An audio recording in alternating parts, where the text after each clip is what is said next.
Breaking update coming in, and Jharkhand is going to get a new Chief Minister most likely tomorrow on February 2nd, because we've just got information that the Jharkhand governor has in fact invited Champai Soren to take oath as the Chief Minister. If I can ask my producers to put that picture up that we have got, which shows the governor with that, in fact, along with Champai Soren.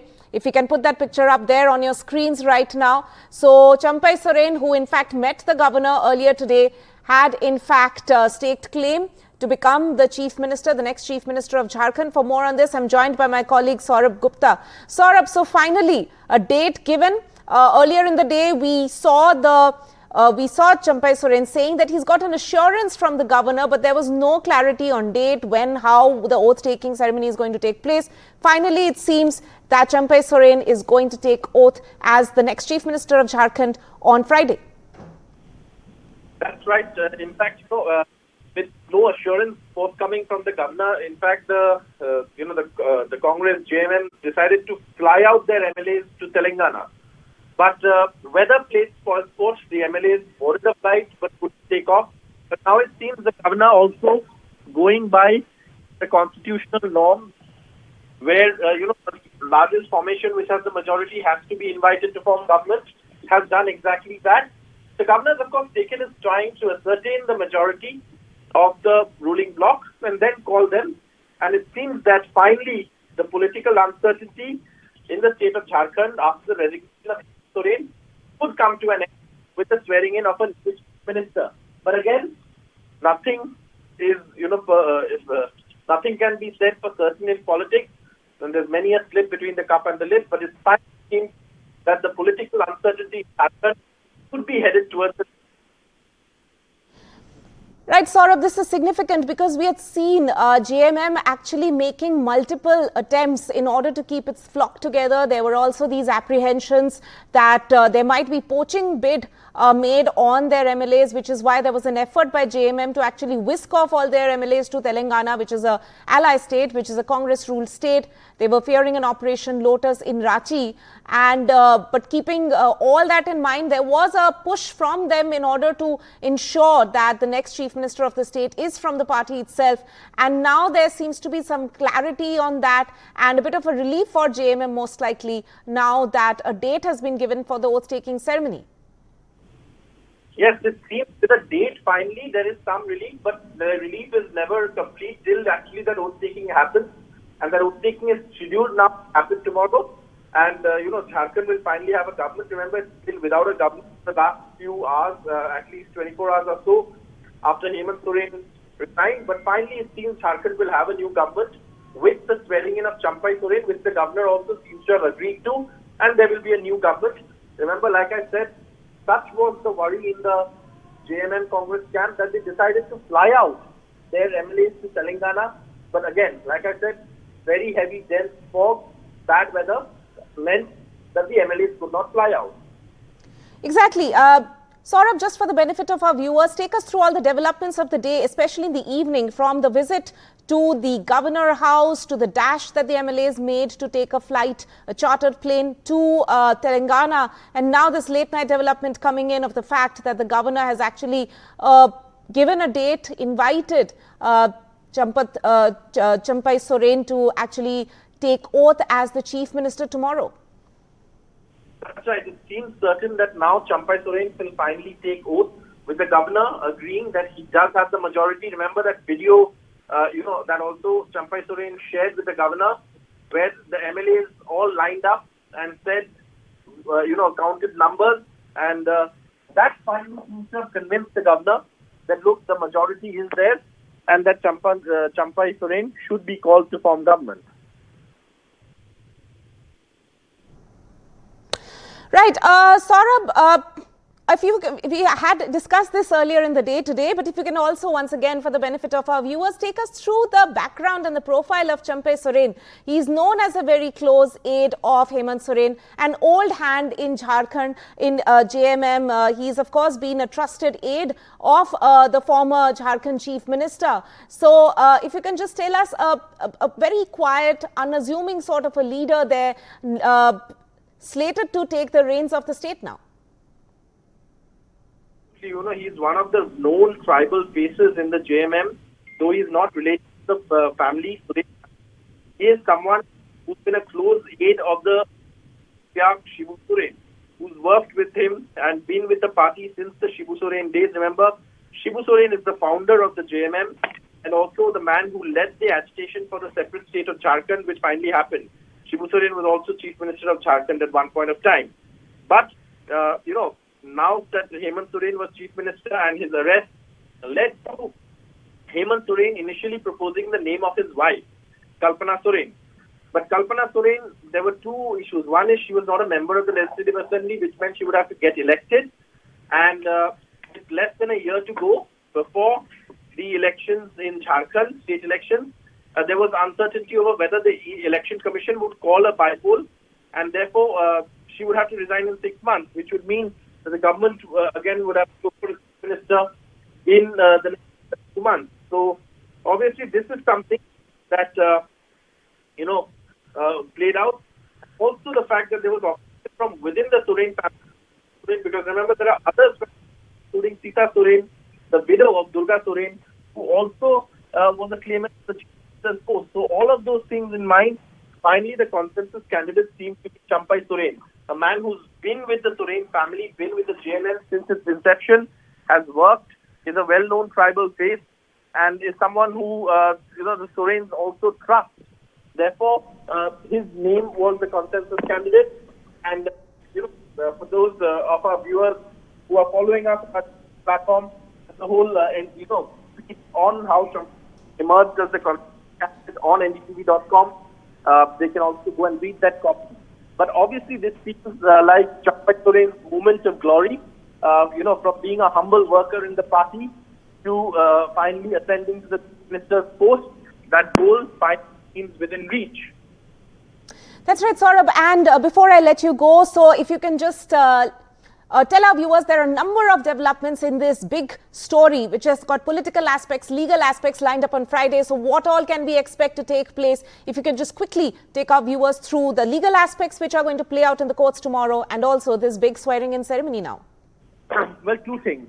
Today, of course, the special PMLA court or the local court did not pass its orders. Instead, it reserved its judgment because Hemant Soren, who had earlier moved the High Court, also moved the Supreme Court on the matter after the High Court, I beg your pardon, posted the hearing for later.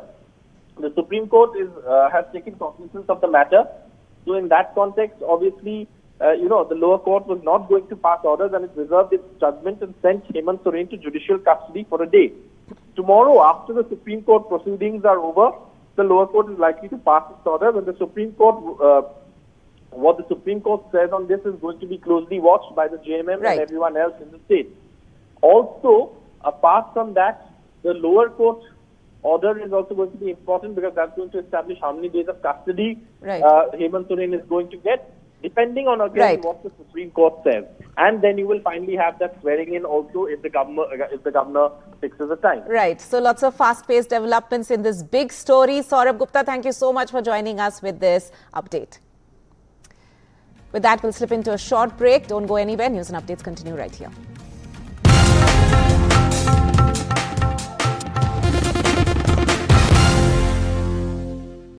Now, Delhi Chief Minister Arvind Kejriwal is likely to skip ED summons in the Delhi excise policy case again on Friday. Sources suggest that instead of appearing for the ED summons, Kejriwal will take part in a protest against the BJP in the national capital.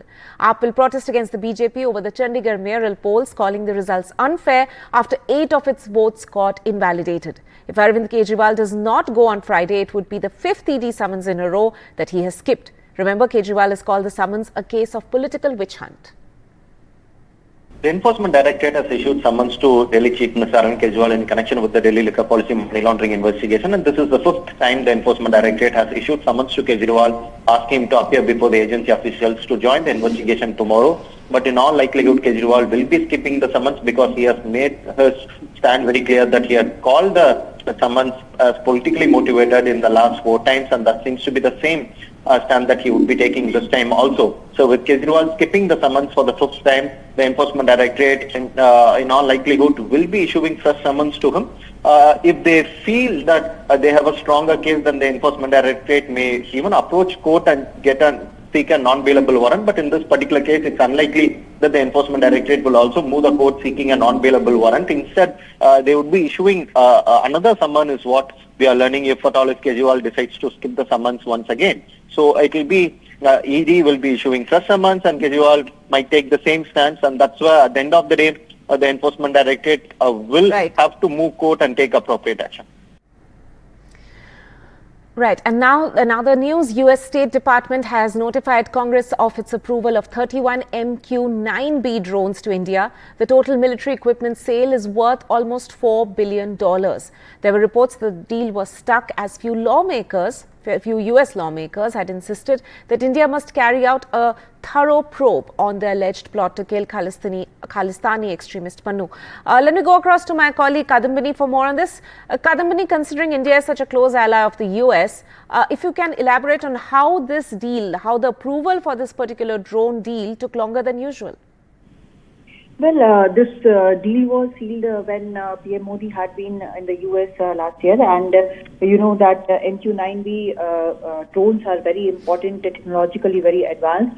But the thing is that such a deal for such advanced weaponry has to go through the Congress there. Now, there was some talk about whether Congress would be approving it, the US Congress would be approving it or not, but the US government had clarified, the spokesperson of the State Department had clarified that the talks were progressing smoothly, and now what we are learning is that the Defense Security Cooperation Agency has delivered the required certification notifying the Congress formally of this possible sale. This has happened today, and once the Congress okays it, these drones, 31 in total, would be ready to be coming to India, and this will increase the capability of not only Indian Navy but also the defense forces. Right, Kadambini there. Thank you so much for joining us with that. Now, the Finance Minister Nirmala Sitharaman presented the interim budget today, the key pre-poll budget ahead of the Lok Sabha elections. In terms of the top takeaways, there were no changes in tax slabs and a push for infrastructure, green energy, tech and housing. The opposition, however, termed it a disappointing budget. Honourable Speaker, I present the interim budget for 24-25. A budget before the ballot. The Finance Minister Nirmala Sitharaman's interim budget before the big Lok Sabha elections ticked all the boxes for a vote on account. No big surprises, no big ticket announcements either, no tinkering with the tax structure, just an account of the government's achievements and a roadmap for the future. Finance Minister Nirmala Sitharaman's sixth budget presentation, one that had 4 focus areas: the poor, Nari Shakti, the youth and farmers clearly laid out. Garib, Mahilaye, Yuva and Annadata, their needs, their aspirations and their welfare are our highest priority. All 4 require and receive government support. The Prime Minister cheering the stress on empowering the poor and middle class and stating that the income tax remission scheme will provide relief to 1 crore individuals.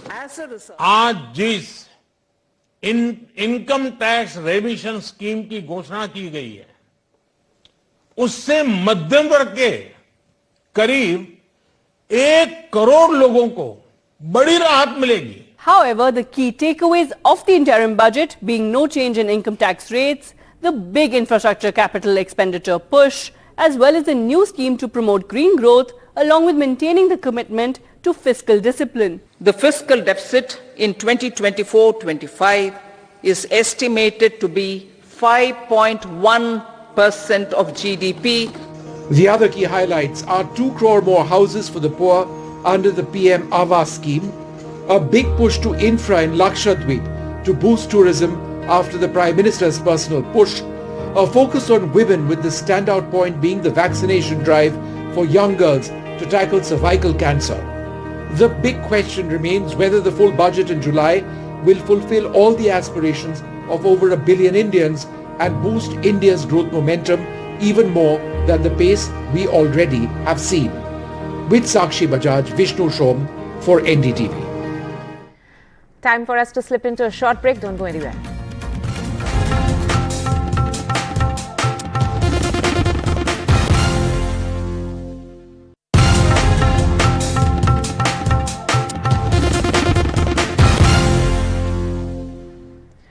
Welcome back. Now, a day after a court order, worshipping as per Hindu customs has begun at the Gyanvapi mosque basement. Varanasi court, remember, had given 7 days time to the district administration to get Hindu rituals started. However, less than 24 hours later, top officials said they have complied with the orders.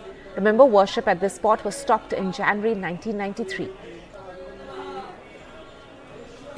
Ashutosh जी, कल जो व्यास जी का तहखाना खुला 30 साल बाद, ये इसको किस तरीके से देखते, कितना महत्वपूर्ण है आपके लिए? ये तो 30 साल पहले जाना ही बंद कर दिया गया था। उसके पहले हमारे पूर्वज लोग पूजा अर्चन सब करते थे। 30 साल से बंद था, दुख तो हुआ।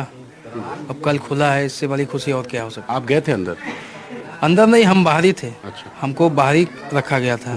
अंदर मंदिर के पुजारी लोग थे। और आपके पिताजी? पिताजी घर ही में थे, वो नहीं गए थे। आप बाहर खड़े थे? बाहर थे, हाँ, गेट। उसके बाद अंदर देखने का मौका मिला आपको? बाहर ही से देखे अभी हम। अच्छा। अंदर तो अब देखिए 1 हफ्ते में क्या होता है, डीएम साहब के आदेश से। In the Gyanvapi case, now a big news comes from Varanasi that everyone can go visit the site of the Vyas Ji ka Tehkhana, which is underneath the Gyanvapi mosque. Yesterday, Varanasi District Court heard the pleas of both Hindus and Muslims and orders to district administration to reopen the site. The Vyas Ji ka Tehkhana is closed since 1993 because in 1993 the then Chief Minister of Uttar Pradesh Mulayam Singh Yadav ordered the district administration to close the doors, and since last 3 decades that site was closed, and now after Varanasi District Court's order the site is opened for everyone, and now the prayers are also started. So this is a historic day for Hindus, but the Muslims are not happy with this judgment and they approached High Court requesting the High Court to put a stay on Varanasi District Court. So the case is under trial in High Court, but the site was opened yesterday night by the district administration of Varanasi, and the Hindus are offering prayers inside that site. So a big day for Hindus, but a bad day for Muslim side because the 3 decades closed site is reopened and Hindus can go offer prayer in the Vyas Ji ka Tehkhana. With camera person Raj Gupta, Ranveer, NDTV 24/7, Varanasi.